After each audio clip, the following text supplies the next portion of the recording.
তারপর আপনি যে আরেকটা কল দিয়ে কইছে তুমি জিএসআর বলছে কল লাগাইতে লাগে। আমি যখন চট্টগ্রামে ছিলাম ওই টাইমে বেসিক্যালি আমাকে কল দেয় তৌহিদ আফ্রিদি এন্ড তৌহিদ আফ্রিদি এই স্বৈরাচার সরকার শেখ হাসিনার যে দালাল ছিলেন আজকের ভিডিওটি দেখার পর আপনারা ক্লিয়ার হতে যাচ্ছেন। সে আসলে মায়া কান্না দেখাইলেন যখন বাংলাদেশ স্বাধীন হয়ে গেল, সে মায়া কান্না দেখাইলেন এবং অনেক কিছু দেখালেন, সে অনেক চেষ্টা করেছেন। কিন্তু আজকে আপনারা আরএস ফাহিমের কথা শুনলে এবং আরএস ফাহিমের কল রেকর্ডটা শোনার পর এবং বিভিন্ন কিছু আপনাদেরকে প্রুফ নিয়ে আজকে আমি হাজির হলাম, যে প্রুফটি দেখার পরে দালাল তৌহিদ আফ্রিদি এবং সুলাইমান সুখন সম্পর্কে আপনাদের বিস্তারিত একটা ধারণা হয়ে যাবে যে এরা কিভাবে ছাত্রদের বিরুদ্ধে ছিল, তারা কিভাবে ছাত্রদেরকে এই আন্দোলনের বিরুদ্ধে ছিল। আজকের ভিডিওটি না টেনে সম্পূর্ণ ভিডিওটি দেখতে হবে, তাহলে বুঝতে পারবেন এই পিশাচটা কত পরিমাণে পিশাচ হলো। একে আসলে যেখানে পাওয়া দরকার সেখানে তাকে গণধোলাই দেওয়া দরকার এবং তাকে গ্রেফতার পরোয়ানা জারি করা দরকার, এদেরকে আইনের আওতায় আনা দরকার। আপনারা না টেনে সম্পূর্ণ ভিডিওটি দেখুন, নয়তো এই পিশাচদেরকে আপনারা চিনবেন না। চলুন প্রথমত হারুন আঙ্কেলের যখন লিঙ্ক ভাইরাল হয়ে যায়, আর লিঙ্ক ভাইরাল হওয়ার পর এই তৌহিদ আফ্রিদি কি পরিমাণের কাজ করছে দেখেন, কত টাকা লাগবে সে দেবে, তারপরেও লিঙ্ক রিমুভ করতে হবে। এরকম একটা অডিও কল রেকর্ড এই পর্যন্ত আমাদের হাতে আসছে। এই ভিডিওটি আপনারা একটু দেখে নিন। চট্টগ্রামে ছিলাম ওই টাইমে বেসিক্যালি আমাকে কল দেয় তৌহিদ আফ্রিদি এন্ড কল দিয়ে হুট করে যখন হচ্ছে ওই যে হারুন আঙ্কেল বা হাউন আঙ্কেল, তো যখন তার হচ্ছে যে ভিডিওটা ভাইরাল হয়, ওই ভিডিওটা ফেসবুকে সব জায়গা থেকে রিমুভ করানোর জন্য আসলে বলে যে কত টাকা লাগবে, যত টাকা লাগুক এটা রিমুভ করতে হবে। সো এই ব্যাপারটা হচ্ছে আমি বলি যে মানে প্রথমে অবাক হয়ে গেছি, বাট আসলে তো বুঝতে দেওয়ার কোনো স্কোপ নাই। সো আমি একটু সারপ্রাইজিংলি বললাম যে ঠিক আছে আপনি 10 মিনিট পর কল দেন, আমি আমার টিমের সাথে কথা বলি। এন্ড যখন 10 মিনিট পর কল দেয় তখন আমি আমার টিম মেম্বার 2-3 জন ছিল সাথে লাউড স্পিকারে, আমরা পুরো জিনিসটা আসলে কভার করে রাখি, রেকর্ড করে রাখি, যাতে পরবর্তীতে এটা নিয়ে কোনো ইনসিডেন্ট না হয়। হ্যাঁ ভাই, কথা বললাম, ওরা বললো যে ভাই এটা পসিবল হবে না, কারণ হচ্ছে অনেক জায়গায় চলে গেছে, তো অনেকে রাইট ম্যানেজারে আছে, সো এতগুলো ভিডিও আসলে এগুলো এভাবে রিমুভ করতে পারবে না। মানে ফেসবুক থেকে 90% রিমুভ করলেও হয় ভাই, এখন আসলে পসিবল হবে না। ওরা এটাই বললো যে ভাই মানা করে দেন, এটা পসিবল হবে না এভাবে। তাই জি ভাই।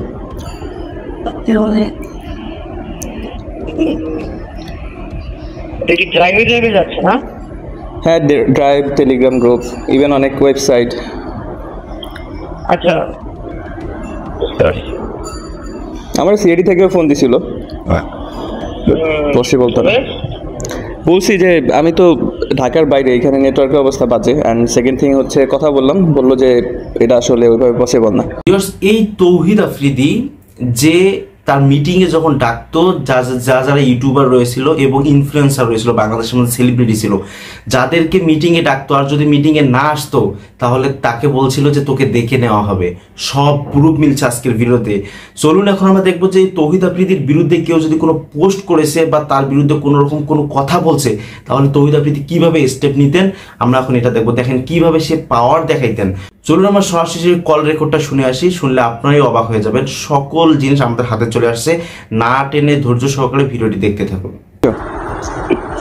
আফ্রিদিকে নিয়ে একটা পোস্ট দিয়েছো, এটা আমি কোনো আফ্রিদি বা কারো করে কোনো পোস্ট করি নাই। আমি একটা পোস্ট করছি, সেটা হচ্ছে ইনফ্লুয়েন্সার নিয়ে। ওইটা দরকার নেই, ওই পোস্টটা রাখার দরকার, ওইটা একটা ঝামেলা তৈরি হচ্ছে। কিন্তু আমার তো করে আন্দোলনের পক্ষে বা কোনো পোস্টটাও ব্যক্তি হিসেবে এরকম দুষ্ট বিশেষ করে দেবো না, তাতে কিছু জায়গায় ঝামেলা হচ্ছে বা না, দেখো যে আমার ফোন তো আসছে, এটা ব্যাপার ছিল। নিশ্চয়ই আমি ফোন আসছে মানে কি একটা জায়গায় কনসার্ন হচ্ছে। আন্দোলন সংগ্রামের পরে তো অনেকেই আসছে, কাউকে তো আর বলা হচ্ছে না। নিশ্চয়ই তোমাকে একটা পোস্টের জন্য বলা, তোমার বিষয়টা বলছি আমি ওদের বলে দিচ্ছি, ওইদিকে বলে দিচ্ছি আমি। তো তোমার এই পোস্ট রাখতে ওখানে, এটা দেখার দরকার নেই। অন্য আমি ওদের বলে দিচ্ছি, ওরা যেন তোমাকে ডিস্টার্ব না করে বা কোনো ইয়ে না করে। আচ্ছা, ওকে ফাইন, ঠিক আছে। আর যেহেতু আমি সাইবার নিয়ে কাজ করি, আর আমি একটা নিজের একজন প্রোগ্রামার, ব্যক্তিগতভাবে আমি প্রোগ্রামিং এর মানুষ, প্রোগ্রামিং বা প্রোগ্রামিং নিয়েই আমার বেড়ে ওঠা। তাই এখন তো পুলিশের কাজ করি, পুলিশের আমি ডেপুটি কমিশনার। এই তৌহিদ আফ্রিদি এবং সুলাইমান সুখন তারা তাশরিফ খানের সঙ্গে দেখা করতে যায় এবং সেখানে গিয়ে 3 লক্ষ টাকা দেয় যেন সরকারের পক্ষে নিয়ে সে পোস্ট করে, এবং এই জিনিসটাতে যেন অনেকে ইনফ্লুয়েন্স হয়ে এই শিক্ষার্থীদের বিপরীতে কাজ করে। সে ভিডিওটি একটু দেখে নেই।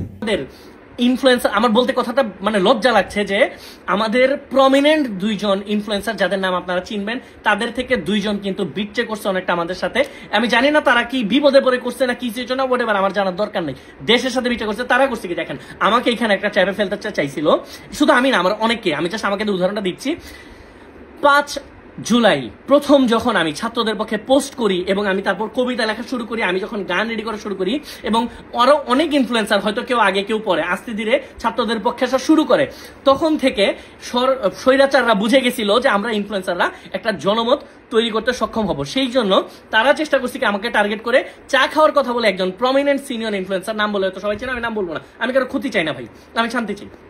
একজন প্রমিনেন্ট সিনিয়র ইনফ্লুয়েন্সার আমাকে চা খাওয়ার কথা বলে বাসার নিচে নামাইছে। আমি যাওয়ার পর দেখি উনি একা না, উনার সাথে একটা মাইক্রো আইন শৃঙ্খলা বাহিনীর লোকজন, এবং উনি বাসে নিয়ে আমাকে এমন ভাবে কথা বলছে, উনি আমাকে বোঝানোর চেষ্টা করছে তাদের সাথে আর্মস আছে, এবং এখানে একটা এজেন্সি লোক ছিল যারা সরাসরি পিএম কে, মানে তৎক্ষণাৎ স্বৈরাচার শাসকের যে প্রধানমন্ত্রী ছিল তাদেরকে রিপোর্ট করে। আমি বোঝানোর চেষ্টা করছি, একটু বুঝেন, ভালোভাবে চিন্তা করেন। পেইড ক্যাম্পেটা ছিল এরকম, এমন কিছু কথা আমাদের মুখ দিয়ে বলাতে চেয়েছিল যেন আমরা এই যে বিভিন্ন জায়গায় হামলাগুলো হচ্ছে আমরা যেন বলি যেগুলো বিএনপি করতেছে, এগুলো জামাত করতেছে, শিবির করতেছে, বলে জনগণের মধ্যে একটা দলকে আমরা ভাগ করে দিই এবং ছাত্রদেরকে যেন বাসায় যেতে বলি, ঘরে ফিরে যেতে বলি।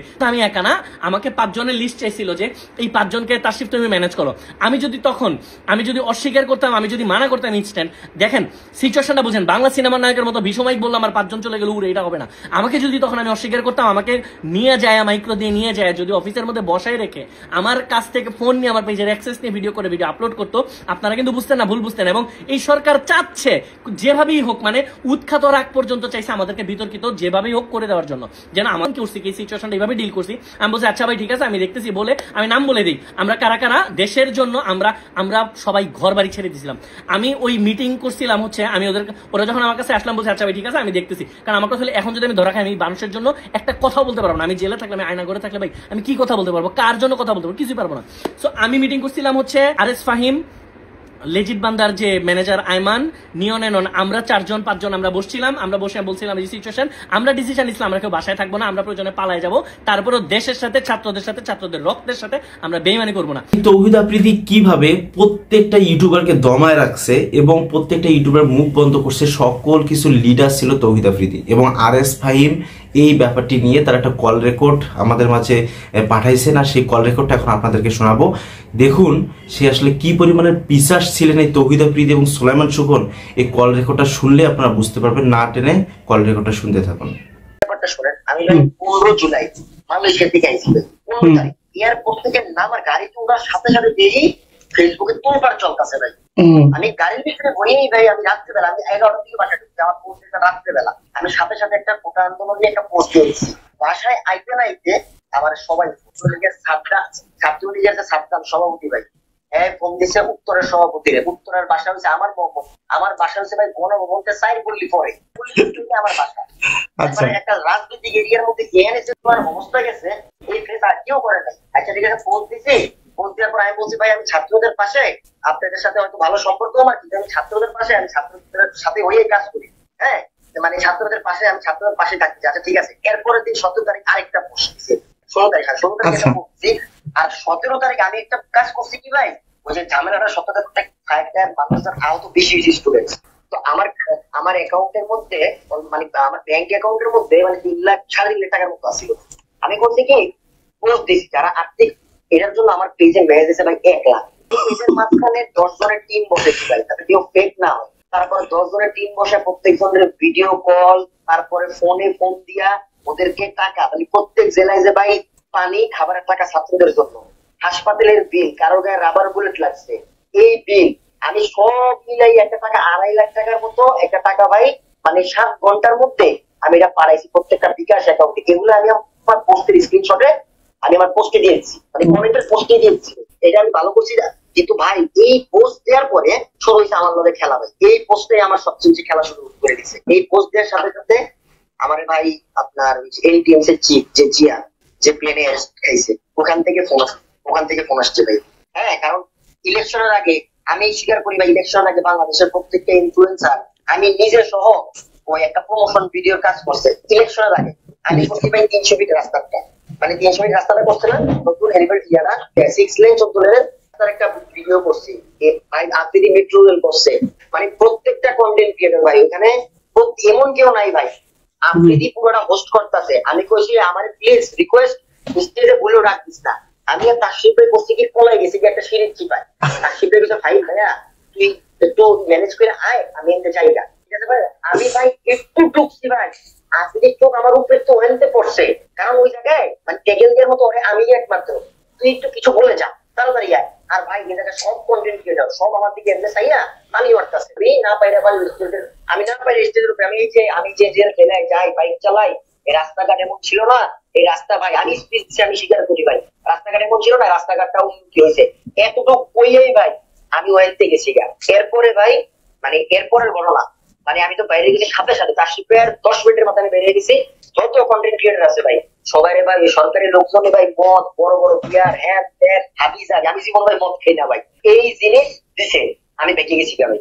আমি জানি আমি অনেক কিছু চাইছি ভাই, তুমি তো মিস করলা পার্টি মিস করলা, আমি ভাই আমি এটি করি না, আমি এতে যাইও না। মানে ভাই কন্টেন্ট ক্রিয়েটর বাদ নাই কেউ নাই, বাংলাদেশের সব শুধু অল্প ঢাকা না ভাই, চট্টগ্রাম থেকে শুরু করে সব, এটা কেউ অস্বীকার করতে পারবো না। এখন যারা মানে ফেসবুকে যে পোস্ট দিতেছে তার ভিডিওর সামনে হিরো সাজতেছে, কত টাকা খাইছে, কত টাকা খাইছে।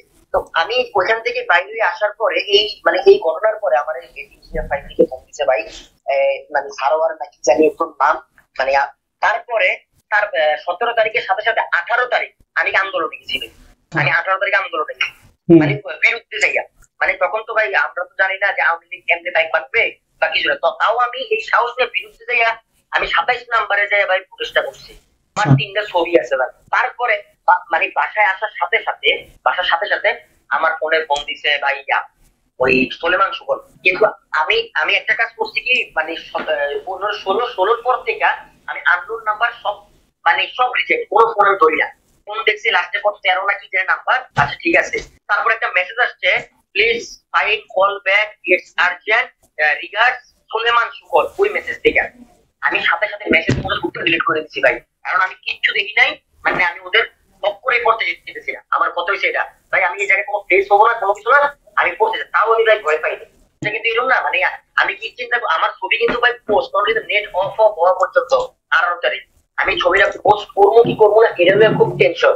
তারপর আমি তো পোলা বান্ধে বললাম দরকার নেই ছবিটা পোস্ট করা, একটু দাঁড়া। এরপর শুরু হইলো আফ্রিদির চাপ, আমারে মানে ও আসছে দেশেও আসছে ভাই পুলিশটা, আমি যতদূর জানি ও যখন এয়ারপোর্ট থেকে দুবাই এয়ারপোর্ট থেকে বাইরে হয় ওখানে একজন আমার বলছে ভাই আপনি এখন দেশে ঢুকতেছে, আমি তো প্রত্যেক জনের খবর নিতেছি কে কোন জায়গায়, মাঝখানে রাফসাল ফোন দিচ্ছে আমার ভাইয়া ফোন আসছে তোমার কাছে, আমি তো ফোন তো 2-3টে আসছে, লাস্ট আমি কই তোমার লাস্ট ফোন কার আসছে তো সুখন কইছে আমার ভিডিও বানাইতে, আমি কই আমি এটা দিচ্ছি, আমি রাফসালে বললাম রাফসাল এটা দিতে যাও না, এটা দেশ বিরোধী ভিডিও, দেশ বিরোধী ভিডিওতে যাওয়া যাবে না, না আমি যাবো না, দেশ বিরোধী পসিবল, কিন্তু আমার কি কোনো হুমকি আছে, আমার কি মারবে, আমার নামে মামলা চলছে, আমাকে কি উঠাই দিতে হবে, রাফসাল কামাকামি করতেছে, ওর মা সাইড দিয়ে কথা বলতেছে, আমি বলছি তুই টেনশন না, তুই একটা সেফ জোনে চলে যা, মানে দূর থেকে প্রচেষ্টা কর যাতে মানুষজন মানে ইয়া না করে, মানে তোর টাচ না করতে পারে কেউ, এরকম ভাবে সেম ঘটনা। আমি সাথে সাথে কাশিফ ভাইয়ের ফোন দিলাম, কাশিফ ভাই তোকে আমার বাসার নিচে আসছে ভাই, রাতের বাজে 1টা ভাই, কাশিফের বাসার নিচে গেছে 1টা বাজে, হাইয়েস্ট। কাশিফ ভাই তখন বুঝছে ভাই আমি একটু শেষ করে ধরে আমি বলতেছি, আচ্ছা ঠিক আছে ভাই। কাশিফ ভাই মিটিং করছে প্রায় 1 ঘন্টার মতো বাসার নিচে, কাশিফ ভাই যে স্ট্যাটাসটা লিখছে না ভাই কালকে সব সত্যি কথা। তারপর এরপরের দিন প্ল্যান করলাম কি আয়মান আছে ভাই, আপনি যে মার্কেটিং দেয় না মানে লেজিট পাম্পের একটা ম্যান, ও আমাদের স্পন্সরশিপ আয়মান সবাই আমাদেরকে দেখে বললো ভাই আপনি আসেন মিরপুর আমরা একটা মিটিং করি। তারপর ভাই আমরা বলায় আমি কাশিফ ভাই আর আয়মান আর আমার 3টে বলে ওই মিরপুরের বাসার নিচে রাখছি, রাখার পরে বলতেছি ভাই এই ঘটনা কাশিফ ভাইয়ের স্ক্রিপ্ট দিচ্ছে, আমি বলছি ভাই এই ভিডিও বানানো সম্ভব না, ইম্পসিবল, আর আমি ভাই এখান থেকে নাই, আপনি পালাই দিচ্ছি ভাই, পালাই পৌঁছেছি ধরা খাইতে ভাই আমি জানি। আর ভাই আয়না করতে বাংলাদেশের মানুষ নতুন দেখছে ভাই, আয়না করে আমি আরো আগে জানি আয়না করতে আসছে, এটা আমি অনেক আগে রিসার্চ করছি ভাই, ও এই ঘটনা বুঝতে গেছে, তো আমি বলছি ভাই আমি আয়না করে যেতে পারি, এই জন্য আমি যাই ভাই, আমি আর পারবো না, কাশিফ ভাই এমপি করেছিলেন আসলে কি করেছে আমি তাহলে একটু লুকাই, কাশিফ ভাই বাসায় ছিল, আমিও বাসায় ছিলাম না, আমি 14 দিন বাসায় আছি, স্বাধীন হওয়ার 1 দিন পরে বাসায় ছিল। আর আমার ভাই আমার আম্মু আমার টেনশনে অসুস্থ, আমি খালি বলছি যে আমার বাসা বাড়িতে যাতে কিছু না হয়, আমার মনে সমস্যা নেই, খালি আমার একটাই ইয়া ছিল যে আমার বাসা বাড়িতে কিছু না হয়, আওয়ামী লীগের সব মানুষের লোকে আমার ছবি, হ্যাঁ সব মানি ভাই, সব কিছু মানি, কিন্তু আমি জীবনে হচ্ছে আওয়ামী লীগ থেকে এক থেকে খাইছি বা এই জিনিস এইটাও না। তার মাঝখানে যখন আমি পালাই আছি, তখন তো আফ্রিদি বাংলাদেশের মানে কন্টেন্ট ক্রিয়েটরদের রিলিজ দিতেছে, আমি পালাই আছি, কাশিফ ভাই পালাই আছে, সবাই পালাই আছে। ভাই ও আমার ভরপুর কম, ও আমি জানি ও কি ও এই জায়গায় কতটা খাইছে, কোন জায়গায় ও কতটা খাইছে, ও পোস্ট দেয় নাই। ফার্স্ট অফ অল ও বিদেশ থাকা সত্ত্বেও পোস্ট দেয় নাই, ও মানুষের চাপটা সহ্য না করতে পারে। ও 19 তারিখ দেশে আসছে, 19 তারিখ আমারে যখন মানে দুবাই থেকে যারা উঠে যায় আমার ফোন দিয়ে সাথে সাথে বলছে ভাই আফ্রিদি বাংলাদেশের নাই ভাই, আপনার সাথে মিটিংয়ে বসবে। আমি তখন একটা রিপ্লাই দিছি, আচ্ছা ও যদি মিটিংয়ে বসে তাহলে আমার ধরাই দিব। আমি জানি ভাই আমারই ধরাই দিব, কারণ ভাই আমার নিয়ে অনেক কথাবার্তা বলে ফেলছে অলরেডি, ধরাই দিব। আমি আচ্ছা ঠিক আছে, আমি তাইলে একটা জায়গায় যাই, মানে ওর ফোন শোনা পর্যন্ত ইয়া করি। তাও ভাই আমি ওর ফোন ধরছি ভাই 2-3 বার, মানে আমি যখন পারি আমি দেশে বেরিয়েছি, দেশে বেরিয়েছি ভাই। এগুলো সবাই আমি লাল রঙের প্রোফাইল পিকচার একটা টাইম আসলো না ভাই, সবার রেড পিকচার, আমি রেড পিকচার দিয়েছি, আমি রেড পিকচার দিছি। তারপরে আরেকটা কল, তো তুই কি পাগল হয়ে গেছস, তুই কি পাগল হয়ে গেছস, পাগল হয়ে গেছস? আমি তো কেন, আমি তো আমি ছাত্রদের সাথে আছি, কিন্তু এই সময় এটা সম্ভব না আমার এইসব কিছু করা বা এই পোস্ট ডিলিট করা। ভাই একটা পোস্ট ডিলিট করে দাও, তাহলে মনে করেন যে আপনাদের মতো আমার এখন এই সিচুয়েশনটা হচ্ছে, এই সিচুয়েশনটা এখন ক্রিয়েট হচ্ছে, আমি পোস্ট সব ডিলিট করে দাও। আমি সব পোস্ট রাখছি ভাই, যত আছে 15 থেকে এখন পর্যন্ত সব পোস্ট রাখছি। ও ভাই মিরপুর সিটি চত্বরে স্বাধীনতা টাওয়ার নামে একটা বিল্ডিং আছে। আমি আমার তো ভাই বাংলাদেশের থেকে আমার এরকম ভাই এরকম একটা জিনিস, আমার বাইক নিয়ে এমন একটা ক্ষমতা, আমি প্রত্যেক এলাকায় ভাই মানে বাংলাদেশের ইসিবি চত্বরের স্বাধীনতা টাওয়ার নামে একটা বিল্ডিং আছে ভাই, 5 তলা অফিস। যখন আমরা ওই পিএমওর কাজ সবচেয়ে বেশি ওইখান থেকে হয়, ওইখান থেকে যখন আমরা ওই ইলেকশন লাগে তখন ওই অফিসে আমি গেছিলাম। আফ্রিদির গাড়ি ও ড্রাইভার রোগী এবং নিচে ছিল, ওখানে সরকারি গাড়ি ছিল প্রায় 10 থেকে 15টা। আমার টিমমেট অনেক, মানে ও ইসিবি চত্বর বাসা, রাতের 1টা বাজে ওই জায়গায় সবাই মিটিং করতেছে। ওখানে তন্ময় ভাই ছিল, তারপর মনে করেন যে পলক ছিল, তারপর যে আফ্রিদিরা, তারপর সেনাপ্রধান আর্মির কিছু লোকজন ছিল, কারণ আর্মি দ্বারাই পরিচালিত হয়। ভাই শেখ হাসিনার পিছনে যে একটা গার্ড থাকে ভাই, আপনি জানেন ওই যে কি জানেন নাম, বক্কর নাকি জানি না, দেখবেন শেখ হাসিনা ব্যাগ নিয়ে সবসময় থাকে, এই লোকটার নাম জানেন ভাই? তো ভাই হ্যারি গোপন অফিস এটা ভাই, হ্যারি গোপন অফিস। এখান থেকে যত আপনার মিডিয়া হাদিস আলী ওনার যে আওয়ামী লীগের মিডিয়া সেল, তিনি যেটা আওয়ামী লীগের একটা মিডিয়া সেল, এখান থেকে সব অফিসের সব ডিটেলস, কোন কালারের শাড়ি পরবে, কেমনে রং হবে, এই জিনিসটা এখান থেকে হয়। ও এইসব কট খাওয়ার কারণে ওদের কাছে গেছে, যাওয়ার পরে এই ক্যাম্পেইন নিয়ে আলোচনা করছে। আমি ওই মিটিং এ যাই নাই, যে মিটিংটা হয়েছে ওই মিটিং এ আমি যাই নাই। ওই মিটিং এ সবার সামনে হয়তো কয়েকজনের সামনে আমার দেখি সিফাত ছিল, হেজি ছিল ফোন দিছে কি আমি তোকে এই করতেছি এই ভিডিওতে, মানে সবার সামনে পাই। আমি বলছি হ্যাঁ হ্যাঁ হ্যাঁ হ্যাঁ ওকে ওকে কর, আমি কিন্তু সবার সামনে এই করতেছি তোকে, আমি কিন্তু জানি তুই আমার সাথে আছিস, তুই আওয়ামী লীগের সাথে। হ্যাঁ হ্যাঁ ওকে ওকে ওকে ঠিক আছে, এতটুকু শেষ।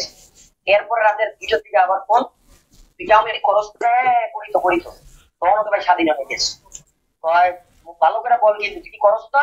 আমি বলছি হ্যাঁ হ্যাঁ করি। শেষ ভাই, এনও শেষ। এরপরে ভাই যখন লাস্টের আগের দিন সে পিএমওই অফিস থেকে এসে এনটিএমসির অফিস, মানে এসে প্রাইম মিনিস্টারের কার্যালয়ের অপোজিটে সবার আগে দেশ বিল্ডিংটা লেখা, জিয়া স্যার বসে, মানে যে ডিজি, তার সামনে যাইয়া সে বলছে ভাই আমার একটা ভাই আছে রাজীব, সে সাবেক কাউন্সিলরশিপ ছিল 18-র একটা জেলের কাহিনীতে, সে জেলে চলে গেছে, 22-এ সারা পাইছে, 23-এ সারা পাইছে, সাবেক মানে যে সাবেক, সে ওই ডিজিরে দিয়া রাজীব বেড়ে ফোন দিয়েছে, তোমার ছোট ভাই এইসব করতেছে, এগুলা কি, এগুলো বন্ধ করতে বলো, এইসব জিনিস ঠিক না, ওরে কিন্তু ধরে ফেলবো। রাজীব ভাই সত্যি কথা আমার একটা কথা বলে, আমি বলছি ভাই আমার ফোন দিচ্ছে, তোর ব্যাপারে একটা ফোন আসছিল, ভাই আমি ছাত্রদের পাশে আছি, ঠিক আছে ছাত্রদের পাশে থাক, আমি এতটুকু করে কাটতে গেছি। আপনারা আওয়ামী লীগ আপনার কাছে, আমার আন্দোলন আমার কাছে, আমার ছাত্র আমার কাছে, ভাই আমার ভিডিও কি আওয়ামী লীগের নেতারা দেয়? এটা কি সম্ভব? তারা এখন তো সময়ই নাই না, আমার ছাত্ররা দেয়, পোলাপান দেয়, মানে অডিয়েন্স হচ্ছে আমার ইয়াং জেনারেশন, রাজনৈতিক পোলাপান দেখে যারা বন্ধু বান্ধব থাকতে পারে, যারা ছাত্রলীগ করবে, বড় আমার মেসেজ, মামা এগুলো কি করতেছো? আমি বলছি ভাই তখন ভালো সময়, তখন খারাপ সময়, এই জায়গায় তো বিষয়টা এমন না, গুল্লি চালাইছ, গুল্লির বিপরীতে আমি পোস্ট দিছি, আমি লাল মোবাইল পিকচার দিছি, এটা আমার ব্যক্তিগত ব্যাপার, এটা আমার এতটুকু, যাদের সাথে আমার কথা ওরা বুঝছে, চুপ হয়ে গেছে, আর কিছু কয় নাই আমার। তারপর আপনি আরেকটা কল দিয়ে বলছে তুমি জিয়া স্যার বলছে ফোন লাগে তাহলে, যেটা আপনি ভিডিওতে করছেন, যে কল্লা একটা যায় এই কথাটা শুনছে আপনার হেজি জানে পিয়াল আরাফাত জানে। হ্যাঁ ভাই আমি কোনোদিন মানে আপনার লগে আমার কথা বা আমি আজ পর্যন্ত ভাই কারণ লেগে কোনো নিয়ে খারাপ কথা বলি না, বা ওই যে আফ্রিদি যা করে মানে কারো কথা রেকর্ড করে নাই, আমি আজ পর্যন্ত ভাই জীবনে এই রেকর্ডে ভাই আমার লগে যতজন ব্যক্তির কথা হয়েছে আমি কথা জীবন রেকর্ড করি না। ফার্স্ট অফ অল এটা আমার একটা জিনিস, আমি সব ডিলিট করে দেই, আমি কিচ্ছু রাখি না, কিন্তু আমার ইয়াও না করে। আমি চাই না ভাই আমার ফোন করে কেউ দেহুক আমি কারো প্রাইভেসিও নষ্ট করে জীবন। এটা ভাই আমি মানে অন্যরকম ভাই, আমি এটা কারোর সাথে যা কথা হয় আমি এটা করি না। যখন আমি এইসব ট্র্যাপে ফাঁসে গেছি, আমাদের একটা গ্রুপ চ্যাট আছে তাসিফ ভাই আমি নিয়ন মানে আমরা অন্য সেক্টর, আর যারা ভিডিও বানাইবো ওরা অন্য সেক্টর, মানে হোয়াটসঅ্যাপে গ্রুপ হচ্ছে এসব কাজ করবো না। হ্যাঁ আমরা এসব কাজ করবো না, আমরা এসবের মধ্যে নাই। এখন ভাই বিষয়গুলা আমরা পোস্ট করি নাই। First of all Tasin nation ভাই মনে আজকে ভিডিও বানাইবো না কি আমার নাম আফ্রিদির লোকে তাসিন নেশন ভাইয়ের ভালো সম্পর্ক, ও মানে ইয়ারেও বলছে রশিদুদ্দিও বলছে আফ্রিদি আরে ফাইমটা ধরস না কেন, অন্য কথা ছাত্রলীগের বহুত খোলাপা 18 না 17 বছর এই আওয়ামী লীগ ক্ষমতায়, 18 বছরে কি আমার লোক স্কুল করে ছাত্রলীগে যায় নাই। এই জায়গায় পিকপাসানের লেখা হইলেও তো আমি এরপর আমরা কন্টেন্ট ক্রিয়েটর সবাই ওই আওয়ামী লীগের ওই ভিডিও বানাইছি, টাকা তো কেউ লয় নাই ভাই, আর টাকা তো ভয় কেউ লয় নাই। কেন চাইবো আমাদের টাকা? আওয়ামী লীগ কোনোদিন টাকা দিছে? তারা টাকা পদে মানে টাকা পাইছে, মানে ওরা টাকা ধান্দা করছে। কেমনে টাকা ধান্দা করে ভাই এই ব্যাপারটাও যে ওরা করতে টাকা 1000 কোটি টাকা করতে লুট হয়, এই ব্যাপারও আমি জানি না সত্যি কথা। এই তো কথা আমি যে একটা মিটিং হয়েছে, মিটিং এ যে টাকা দিছে ভাই, এই টাকার ব্যাপার সবাই কিন্তু টাকা খাইয়া লাগছে। এটা জানেন কি বলছে আমার এলাকার যে মেয়েটাকে কাটা শুনে ওইটা আপনি লোক একটু মাঝখানে মিশছে। রাকিব হোসেন আছে না ভাই, রাকিবের হোসেনের লোকের থাকতে মেহেদি পিচ্ছিটা ওইটা রাকিবের লোকের ঝামেলার পরে আফ্রিদির একটু ইয়ে ছিল, ওরেও 30,000 টাকা আমি তো তোরেও 30,000 টাকা দিছে, আর তোর আনছোস 30,000 টাকা পাইছে। এক একজন 1 লাখ টাকা কেউ পাইছে। শান্তির রহমান আমি ওইখান থেকে এত পরিমাণ কনফিউজ হয়ে গেছি। শান্তির রহমানকে দেখলাম আন্দোলনে চিল্লাইতেছে।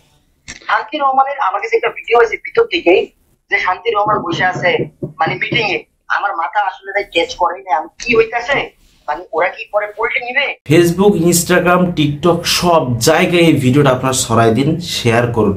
এই পিশাচটাকে বাংলাদেশ থেকে উৎখাত করতে হবে এবং এর সঠিক বিচার করতে হবে। কেননা এখন পর্যন্ত যারা মন্ত্রী ছিল, যারা এমপি ছিল, যারা স্বৈরাচার ছিল বাংলাদেশের 1% হয়তো বা পালাইতে পারছে, 99% এখনো দেশের মধ্যে রয়েছে, এখনো তার দেশের মধ্যে বিভিন্ন জায়গায় লুকায়িত রয়েছে। এদেরকে ধরে ধরে শাস্তি দেওয়া দরকার। এবং তৌহিদ আফ্রিদি, সুলাইমান সুখন এর ব্যাপারে আপনারা অবশ্যই প্রতিবাদ গড়ে তুলুন। তার এই বিষয়গুলো দেখার পরেও যদি আপনাদের বিন্দু পরিমাণ খারাপ না লাগে, এদের শাস্তি আপনি না চান, তাহলে আমার মনে হয় না যে আপনি বিবেকবান মানুষ হতে পারেন। সতীবাস তাই ভিডিওটা অবশ্যই শেয়ার করুন এবং এই দুইজনের ব্যাপারে আপনারা বেশি বেশি পোস্ট শেয়ার করতে থাকুন। আল্লাহ হাফেজ।